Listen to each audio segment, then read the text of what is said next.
Salve galera, estamos hoje com mais uma super vídeo aula para você. Hoje nós vamos dar uma dica para vocês sobre o tema que é princípio da casa dos pombos. Na verdade, esse é um meio pelo qual nós vamos tentar associar a alguns tipos de questões onde você tem que pensar na pior das hipóteses para chegar a uma certeza matemática. Então, criamos o método que chamamos de princípio da casa dos pombos, que já eu vou explicar para você. Então vem comigo, vamos ler uma questão aqui sobre este tema. São aquelas que pedem para você ter uma certeza matemática, né? Para você ter certeza daquele acontecimento. Então vamos para cá, pessoal, olha só. A questão diz o seguinte: em uma gaveta há 10 meias brancas idênticas e 10 meias pretas, também idênticas. Quantas meias você deve retirar da gaveta para ter certeza de ter um par de meias da mesma cor? Isso aqui é uma questão clássica de concurso público, já caiu no concurso dos Correios, já caiu em provas da Fundação Carlos Chagas, eles cobram muito esse tipo de questão, tá? São questões simples em que induzem o aluno tem que fazer a criação da questão como? Você tem que pensar na pior hipótese possível para chegar a uma certeza matemática.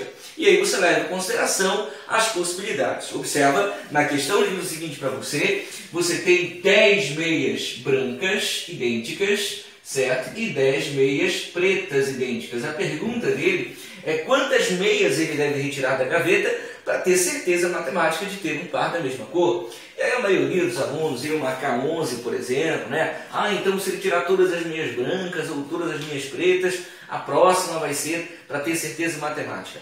Pessoal, você deve... o raciocínio aqui é você não pensar na quantidade, por exemplo, de meias de uma mesma cor, mas na quantidade de cores diferentes que representa as possibilidades diferentes. Por exemplo, se você tem meias brancas e meias pretas, você só tem duas possibilidades. Então, para cada meia que você vai retirar, ou ela é branca ou ela é preta. Assim, vamos pensar qual é a pior hipótese possível. Olha, observa. Primeira, se a primeira meia que você retirar for branca, suponha que a primeira meia retirada é branca. A melhor hipótese é que a segunda meia que você vai retirar também seja branca. Mas você vai pensar na hipótese de um cara azarado. É a pior hipótese possível, mas você tem que pensar nela para chegar a uma certeza matemática. Eu vou retirar duas meias e elas são das duas cores diferentes que você tem. Eu retirei a primeira, ela é branca, a segunda eu sou azarado, ela não vai ser branca. Suponha que a segunda meia seja preta, então.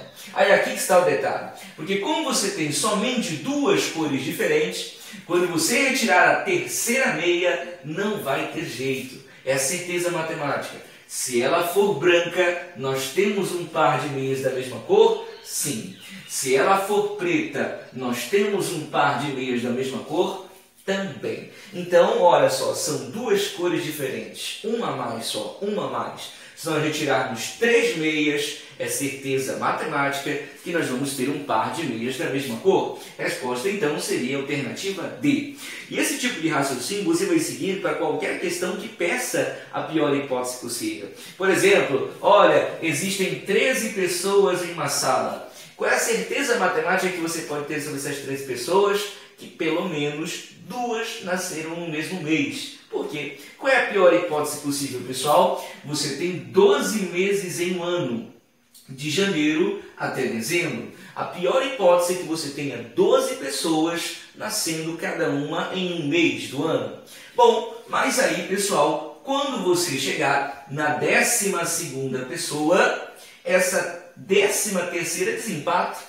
A 13ª, no mês, qualquer mês que ela tenha nascido, você vai ter 2 pessoas no mínimo nascendo no mesmo mês. Se ela nascer em janeiro ou em fevereiro, você vai ter 2 pessoas nascendo no mesmo mês. Então, qualquer relação que peça a pior hipótese possível é a que garante a certeza matemática. Na verdade, assim, é uma a mais do que a pior hipótese possível.